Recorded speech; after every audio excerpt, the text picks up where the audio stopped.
Política. E a partir de agora estamos também no YouTube, nosso canal Folha de Pernambuco no YouTube, né? Caso você não seja inscrito ou inscrita, se inscreva no nosso canal. Mais de 65 mil inscritos, hein? Que bom, maravilha. Você pode ativar o sininho para receber as notificações, dar o famoso like para o conteúdo apresentado, pode compartilhar, criticar, elogiar, enfim, fique à vontade. Além, claro, de ouvir pela 96,7 FM e também 102,1. O nosso convidado de hoje, do Folha Política, segunda parte, é o presidente da OAB Seccional Pernambuco, doutor Fernando Ribeiro Lins, com a gente a partir de agora. Presidente, muito bom dia, prazer revê-lo, seja bem-vindo. Tudo bom com o senhor? Bom dia, Jota. Satisfação grande estar aqui novamente com você. Ao lado de Betânia Santana, colunista de política da Folha de Pernambuco. Bom dia, Betânia. Oi, Jota, bom dia. Hoje é quinta ainda, né? Ainda? Já estou pensando na sexta isso, já, menino. E hoje promete, hoje é amanhã a cobertura aí da vinda do presidente Lula, ainda tem isso. Tenha calma. Presidente, o que a gente pode falar das ações, né, da OAB Seccional Pernambuco? Claro, existe um leque, né, diga-se de passagem, sob seu comando. E como a gente está se aproximando do Carnaval, tem o viés aí de uma cartilha lançada, né, pela OAB. Meu direito não é brincadeira. O que a gente pode passar com relação a isso, já com vistas ao Carnaval que está batendo a porta, presidente? É verdade, Jota. Primeiramente, como eu falei, é uma satisfação estar novamente com você aqui e a gente poder trazer essas ações da nossa OAB Pernambuco, né? Não só em prol dos interesses da advocacia pernambucana, Jota, mas principalmente interesses da sociedade, né? E essa cartilha aí, que inclusive é a iniciativa da nossa Comissão da Mulher Advogada, juntamente capitaneada, melhor dizendo, pela nossa vice-presidente Ingrid Zanella, para que a gente possa dar um esclarecimento a toda a população, né, daquelas situações que acontecem, às vezes, no dia a dia do Carnaval e que as pessoas acham que, às vezes, são situações normais, quando, na verdade, são importunações que podem ter mesmo, configuradas até mesmo como crime. Né? Então, essa cartilha vem para ajudar, né, nesses momentos que as pessoas, às vezes, não sabem como se comportar, não sabem, de repente, a quem procurar, no caso, de importunação sexual, de um assédio sexual. E aí essa cartilha que já está no nosso site, da OAB Pernambuco, oab.org.br, toda a população pode ter acesso para poder baixar a cartilha e fazer uso realmente dessas informações que são extremamente importantes, Jota. Presidente, até aproveitando, isso que eu falou, não somente para os advogados, claro, a ordem dos advogados, enfim, defensores do direito, mas como é esse papel de transpor isso, chegar junto à sociedade? Como eu disse, um leque, né? A cartilha é um desses trabalhos. Como é você sair dessa questão interna e chegar para a sociedade, hein? Legalmente, a OAB ela tem, além da competência de regular o mercado da advocacia, né, através do exame de ordem, verificar aqueles bacharéis que estão realmente capacitados a exercer essa atividade, possam, após o exame de ordem, exercer essa função, que é tão difícil, mas ao mesmo tempo tão nobre, tão bonita, né? A gente também tem a incumbência, até mesmo constitucional, de, naquelas situações, por exemplo, quando você tem uma lei que é de cunho inconstitucional, a OAB ela pode, independente do tema tratado, né, ela pode ajuizar uma ação para que possa exatamente aquela ilegalidade ser cessada. E aí, muitas e muitas vezes, quando acontece de outras entidades não tomarem a frente dessas questões, a OAB tem realmente tomado a frente, né, de interesse da sociedade, como inclusive nós fizemos na questão do fechamento de comarcas, né? O Tribunal do Centro de Pernambuco aqui, há cerca de mais de 2 anos atrás, fechou algumas comarcas e a OAB, inclusive, foi junto ao CNJ, né, para que não houvesse fechamento dessas comarcas. A gente entendia que era um grande retrocesso. No instante que você fecha um fórum, fecha exatamente uma comarca em determinado município, você compromete todo o funcionamento, não só da advocacia, né, mas da população que sofre com a ausência do poder público. Então, assim, só através de ações como essa, Jota, que a gente tem procurado dar efetividade a essa função que a OAB tem, como eu falei, não só de defender e também de regular o mercado da advocacia, mas também os interesses aí de toda a sociedade pernambucana. Betânia?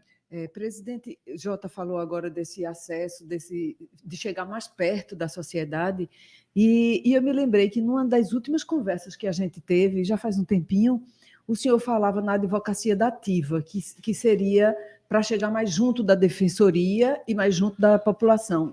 O senhor explica, por favor, o que é esse projeto e a quantas ele anda? Ótima pergunta, Betânia. Realmente é um tema importante para a gente, porque a advocacia dativa são aqueles advogados que atuam quando, por exemplo, vai ocorrer uma audiência e não há defensor público presente, né? Você tem ideia, hoje mais de 20 comarcas no estado de Pernambuco não tem nenhum defensor público. Ou seja, aquela pessoa carente que precisa realmente demandar na justiça, ela não tem como ajuizar uma ação, né? Então, a advocacia dativa se dá de que forma? É a nomeação pelo juiz de um advogado que não pertence à defensoria pública para atuar naquele determinado caso. Sendo que não há nenhum tipo de regulamentação, melhor dizendo, não havia nenhum tipo de regulamentação. Nós conseguimos, no final do governo passado, uma lei estadual que regulamentasse o funcionamento. Então, agora, quando ocorrem situações como essa, o juiz ele tem que fazer, através de uma relação de advogados, fazer a nomeação, né, por ordem que todos possam participar, né? E aí você evita o adiamento, o cancelamento de audiência ou de um ato judicial e, evidentemente, não há prejuízo à população, né? Essa lei ela foi exatamente já sancionada e a gente está tentando, junto ao governo do Estado, que a competência é do governo do Estado, a gente tem a expectativa, há um compromisso do governo do Estado, inclusive tive recentemente com o secretário da Casa Civil, Túlio Vilaça, né? Também já conversei com a Procuradora-Geral do Estado, elas entenderam a importância dessa questão, né? Já há, inclusive, uma resolução para ser assinada pela OAB, Tribunal de Justiça e Governo do Estado, para que a gente possa colocar em funcionamento essa sistema da advocacia dativa. Isso vai ser bom, porque o advogado, onde quer que ele se encontre, seja aqui na capital, no interior do Estado, ele vai poder entrar no sistema, que é um sistema que a OAB desenvolveu, faz o seu cadastro, escolhe até 3 comarcas de atuação, a sua área de atuação, e na hora que o juiz vai nomear, o juiz ele não vai nomear uma pessoa conhecida dele, ou favorecer A ou B ou C. Ele vai ter que nomear de acordo com o sistema, permitindo sempre a alternância desses colegas advogados. Qual a grande vantagem disso? É que você tem comarcas como no interior do Estado, que você tem simplesmente não tem atuação da defensoria pública, e o advogado que mora ali naquele município vizinho vai poder atuar. E aí você evita, como eu falei, o adiamento dessas audiências. E o sistema ele é melhor ainda, porque ele diminui também o fluxo de processo no Poder Judiciário, no instante que hoje, Betânia, você tem ideia, quando o juiz nomeia um advogado dativo, o Estado não está fazendo o pagamento de forma regular, de forma administrativa. Então, o advogado ele tem que demandar na justiça para poder receber esse valor. Então, é mais um processo, é mais uma forma de abarrotar o Poder Judiciário. Então, com essa nova sistemática, o pagamento estará de forma administrativa, né? Há uma tabela, inclusive, essa tabela vai ser obedecida para que a gente possa regulamentar esses pagamentos que são feitos também pelo Estado em razão da atuação da advocacia dativa, Betânia. E tem um valor fixo, tem um prazo determinado para esse pagamento? Tem. É que... Ela tem uma tabela, essa tabela são diversos atos, de repente o advogado realiza aquela sessão do tribunal do júri, ou realiza uma simples audiência de direito de família, e há um prazo de até 60 dias ser feito esse pagamento, né? Isso é importante, Betânia, porque o ganho disso não se dá apenas pela advocacia, se dá principalmente pela população, que vai ter exatamente um direito constitucional respeitado, é um dever do Estado, a questão da assessoria jurídica, né? Ganha também o Poder Judiciário, no instante que você evita o adiamento das audiências, né?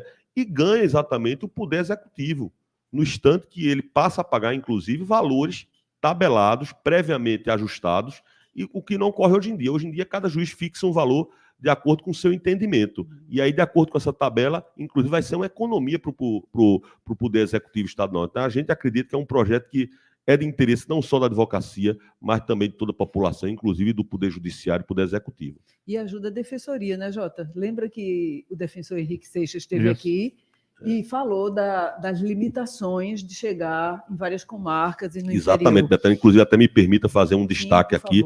A Defensoria Pública é uma grande parceira da OAB Pernambuco, né? A OAB ela se junta a diversas pautas de interesse da Defensoria Pública, mas a gente sabe que é completamente impossível, né, você atender todas as comarcas, até aquelas comarcas, como eu falei, que tem apenas um defensor, não é suficiente. Quando você tem 2 pessoas carentes, quem vai defender, né, aquelas 2 pessoas carentes, né? Então, assim, é importante, até mesmo, para que a gente possa deixar que a Defensoria Pública atenda aquelas questões mais, vamos dizer assim, mais relevantes, de caráter coletivo, né? E aí deixa para a advocacia dativa as situações, vamos dizer assim, de processo mais, vamos dizer, mais simples. Sim. O senhor falou da boa relação com a Defensoria e a gente sabe da existência de vários conflitos entre ordem de advogados espalhada pelo Brasil por aí, com os tribunais. Como é a relação da OAB Pernambuco, ou como tem sido nesses últimos anos com o Tribunal de Justiça, o Tribunal de Contas e por aí vai? Olha, a gente, evidentemente, em algumas pautas, a gente termina havendo um certo conflito de interesse, sabe, Betânia?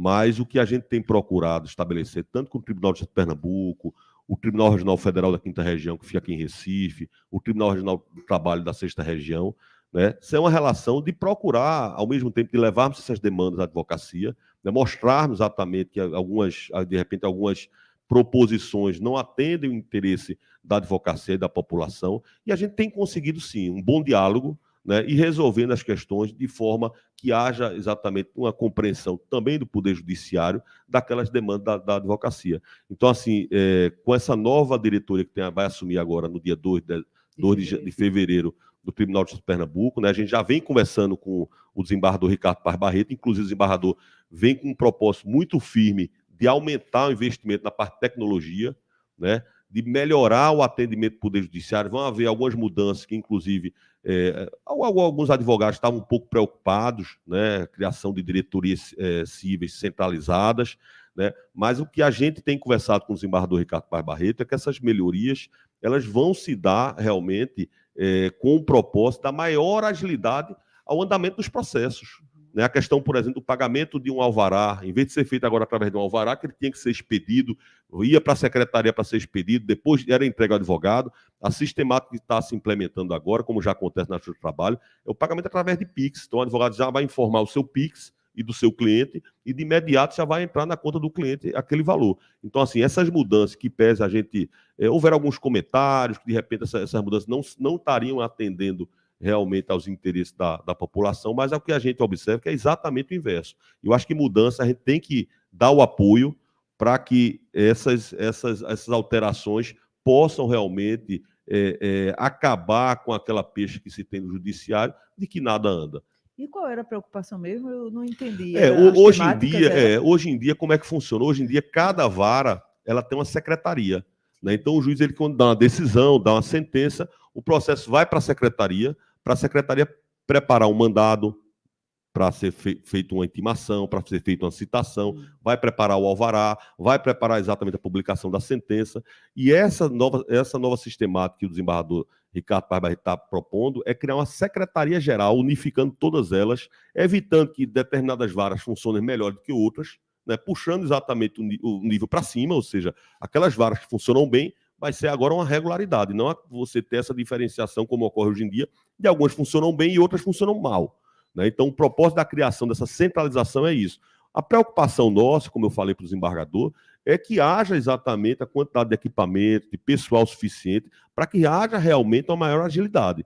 Então, assim, com essas mudanças, que eu acredito que vão realmente vão trazer para melhor o andamento dos processos, né, elas precisam também, ao mesmo tempo, serem acompanhadas, a questão da produtividade, né, e eu acredito que o desembargador Paz Barreto está exatamente com esse propósito para que a gente tenha aí, já agora, aí nesse primeiro semestre, mudanças que se dão para trazer uma melhoria maior para o Poder Judiciário Estadual, Betânia. Ele, inclusive, falou, numa das visitas aqui, Jota, também, que ia usar a inteligência artificial para dar uma acelerada, quer dizer, chega com o propósito de agilizar e quebrar essa pecha também. Verdade, Betânia. E outra coisa, excelente em tudo. Justiça seja feita também, aí eu quero fazer aqui um registro importante, né, que o desembargador Luiz Carlos está saindo agora, né, que tem sido realmente assim, um grande gestor, tem entendido as demandas da advocacia, né, fez concurso para juiz, ou seja, já havia uma defasagem muito grande de juízes no Poder Judiciário Estadual, há uma defasagem de cerca de 200 juízes, mas aí, como não houve possível a contratação, ele já fez a nomeação de 50 juízes, inclusive fez um programa de demissão voluntária para aqueles funcionários que não se adaptaram às novas realidades da informática pudessem exatamente aderir a esse programa, e fez a contratação de novos funcionários, ou seja, pessoas mais preparadas para se utilizarem dessas novas tecnologias. Então, assim, a gestão atual já vem fazendo essas mudanças, e eu acredito agora com a transferência da presidência para o desembargador Ricardo Paz Barreto, que vai dar andamento a isso, a gente vai ter novas melhorias. Inclusive, já há um compromisso do desembargador de fazer um concurso já para juiz, para que haja o suprimento dessas vagas que não foram exatamente atendidas agora com esse último concurso do Tribunal de Justiça. Até porque o novo presidente já era corregedor, né? É verdade, é verdade. Gestão, já acompanhava mais ou menos essa... E ano de eleição, o trabalho da OAB também aumenta? Ah, com certeza, né? A OAB sempre teve uma característica de poder acompanhar as eleições limpas, né? Defendendo exatamente que houvesse cada vez mais uma transparência no período eleitoral, e isso é uma das pautas que a gente já está focando. Vamos chegar no momento oportuno para que a gente possa já colocar também em ação esse trabalho da OAB Pernambuco, não só Pernambuco, Betânia, mas também toda a nacional. O presidente Beto Simonetti tem muita preocupação quanto a isso, né, e tem procurado sempre ter uma postura da OAB de forma independente, de forma partidária, né? Então, quando a OAB ela cobra, não é questão de interesse político partidário, é exatamente o interesse de uma instituição que o Estado Democrático de Direito possa ser consolidado e possa se desenvolver mais ainda. Presidente Fernando Ribeiro Lins, até aproveitando a pergunta de Betânia, como é que a OAB trabalha, não somente aqui em Recife, região metropolitana, mas pelo interior do Estado, no processo de fake news? Claro que todo ente, toda pessoa tem o direito de defesa constituído por um advogado. Mas essa questão de fake news, vocês têm uma atenção redobrada nesse aspecto no ano eleitoral? Não tenha dúvida quanto a isso. Inclusive, a gente incorporou a nossa legislação, né, das eleições da OAB também essa preocupação, inclusive a punição. Né? Aqueles que fizerem uso de fake news correm o risco até mesmo de a cassação. Né? Então, se a gente defende isso dentro do nosso processo eleitoral, dentro da OAB, imagine para fora. Né? Então, assim, é uma preocupação que realmente tem sido diariamente tratada dentro da OAB, porque essa questão de tecnologia, às vezes, a gente acha que não há limite.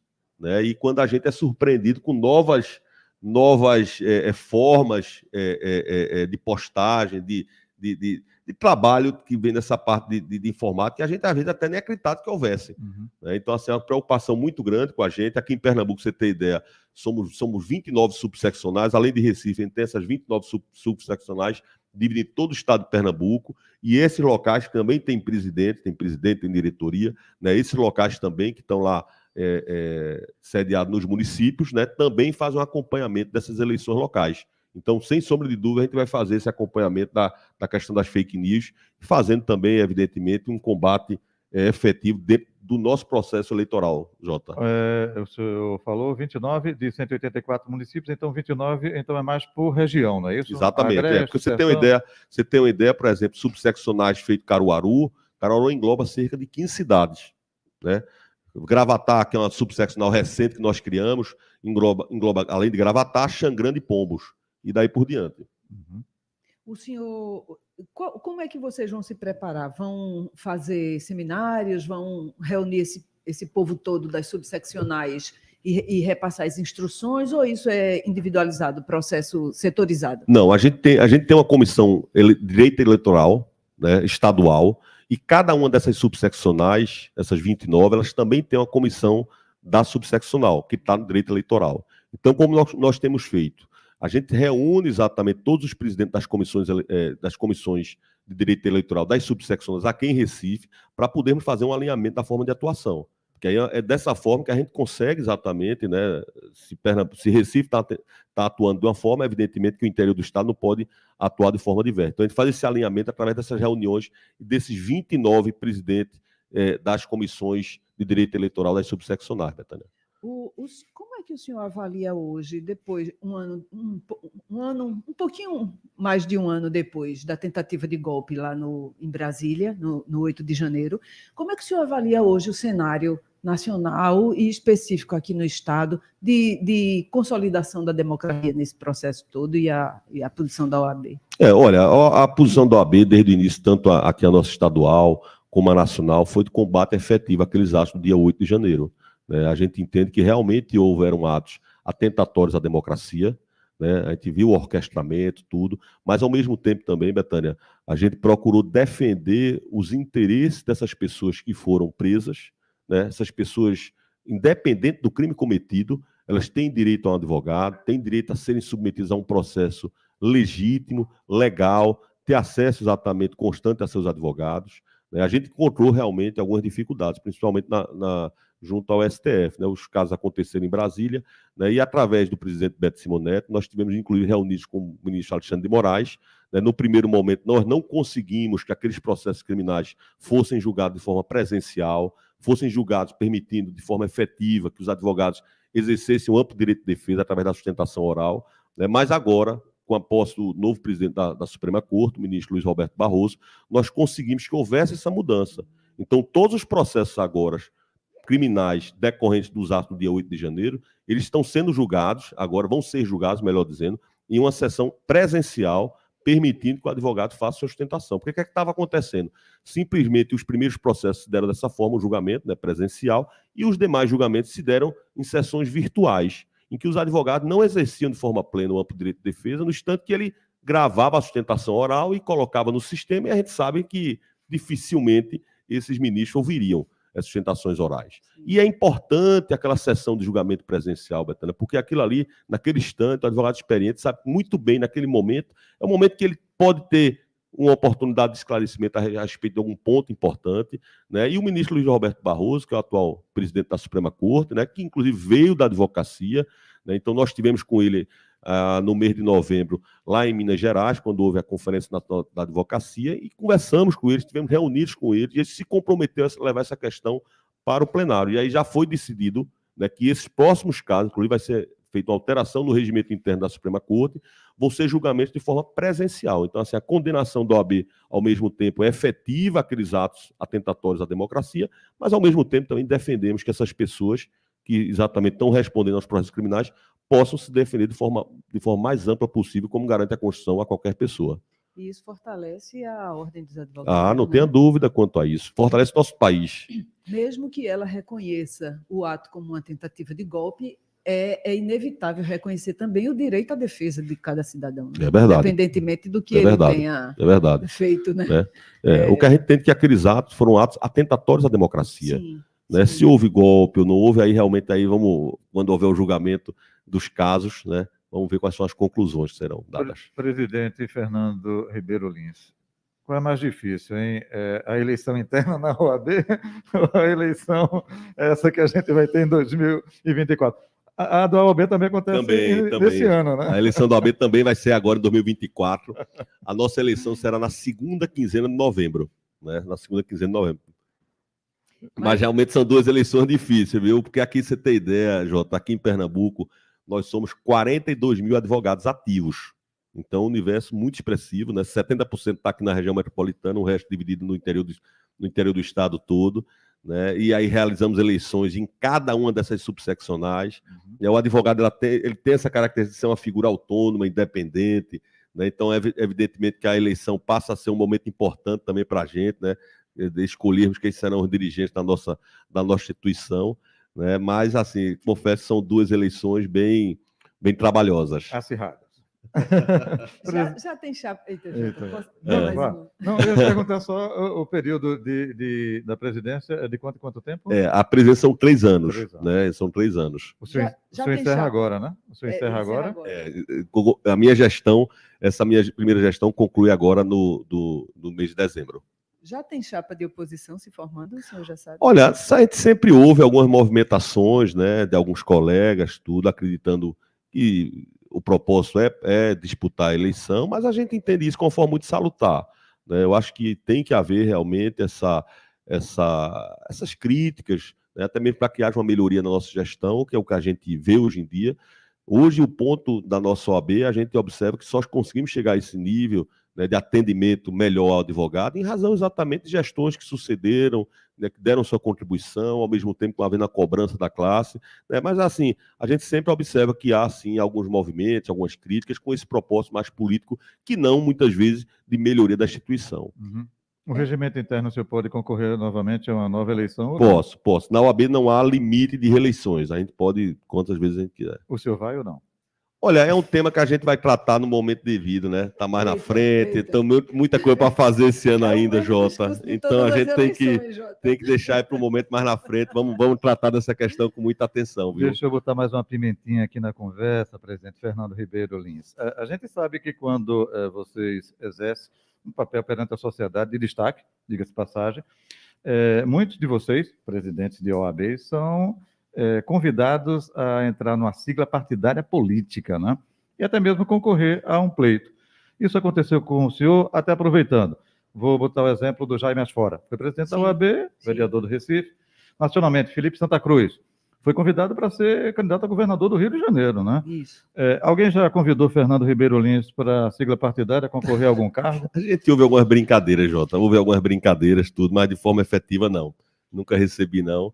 né, eu tenho muito respeito pela política partidária, né, mas eu acho que são duas situações que devem estar muito bem separadas, a política partidária da política da ordem, né, da atuação na ordem. Eu, como falei, tenho muito respeito, mas confesso que não tenho propósitos políticos partidários. Chegou para a gente a informação de que se uma chapa de oposição se forma, vai ter dificuldade de enfrentar, porque houve muitas entregas e está havendo ainda muitas entregas nesses 3 anos. O que foi que o senhor fez tanto aí?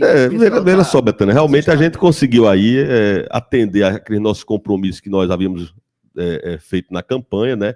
Entregarmos realmente a criação de subseccionais. Então, isso é uma forma de você aproximar mais a OAB, é um compromisso nosso de ter a instituição mais próxima do advogado. Então, nós criamos a subseccional de Gravatá, criamos a subseccional de São Lourenço da Mata, Camaragibe, criamos Oricuri e criamos São José do Egito. Então, assim, é uma forma da instituição estar mais próximo desses advogados que moram em locais distantes, como no sertão do nosso estado, né, que já reúne um grande número de advogados. Além disso, também a gente começou a fazer a entrega de novas subseccionais, nós reformamos algumas sedes, recentemente entregamos Carpina, entregamos também Santa Cruz do Capibaribe, fizemos a entrega agora no final do ano, assim, que foi muito importante, que foi o co-work da advocacia lá em Boa Viagem, um local com 100 locais de trabalho. Então, se o advogado ele não tem o seu escritório próprio, ele pode se utilizar desse espaço de forma completamente gratuita, de sala de reunião, de sala de audiência, né? Um local, inclusive, que agora ele também pode ter seu endereço fiscal. Então, aquele advogado que, para ter sua sociedade, ele não quer botar o endereço da sua residência, do seu escritório, ele pode utilizar nosso co-work lá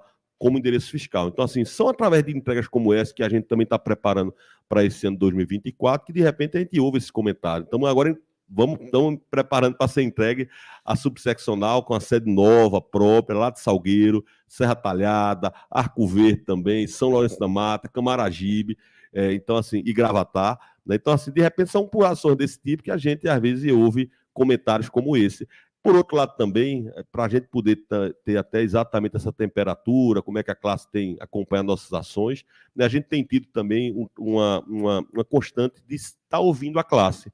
Nós temos o recorte digital e nós temos feito algumas enquetes através do recorte digital para que possamos ter as ações da OAB de acordo com o interesse da maioria da nossa advocacia pernambucana. Então, essa enquete, por exemplo, a abertura do co-work lá em Boa Viagem, se deu após nós realizarmos uma enquete, né? Mais de 1.000 advogados responderam, disseram, onde você prefere que seja aberto um co-work? E mais de 60% foi no bairro de Boa Viagem e Upina. E aí foi quando se deu essa inauguração lá naquele bairro. Então, hoje em dia, a gente observa que são através de ações como essa, sempre está ouvindo a classe, que a gente tem conseguido investir da melhor forma possível os recursos da advocacia e, evidentemente, também procura saber se a advocacia tem aprovado. A gente, recentemente, nessa enquete que nós fizemos no recorte digital, agora no final do ano, houve uma aprovação da nossa gestão de mais de 75%. Então, dessa forma, a gente acredita que a gente está no caminho certo, Betânia. Betânia, esse discurso aí é de quem vai tentar a reeleição, viu? Eu queria dizer assim, então diga, presidente, vai ser difícil para a oposição. Presidente Fernando Ribeiro Lins, queremos agradecer a sua vinda e participação aqui com a gente. Sucesso aí nesse ano de 2024. Saúde e paz, o resto a gente, como diz o ditado, corre atrás, né? Tudo de bom para o senhor. Obrigado, Jota. Satisfação de estar com você, com o Betânia aqui. Queria mais uma vez colocar à disposição de toda, não só da advocacia, mas toda a sociedade, né? Os meios de comunicação, nosso OAB Pernambuco, para que a gente possa dar também nossa contribuição aí ao nosso estado, ao nosso país. Obrigado. Ok, forte abraço. Betânia, um abraço e até amanhã, hein? Eita, mas vem não. Vem não, que vai hoje cobertura... a agenda do presidente. É verdade. Ok. Amanhã estaremos aqui com o presidente do Tribunal de Contas do Estado... Tribunal de... Ministério Público de Contas. Perdão. Ministério Público de Contas amanhã. Ricardo Alexandre. Isso, amanhã agendado aqui com a gente. Um abraço e até amanhã. Até amanhã. Folha Política.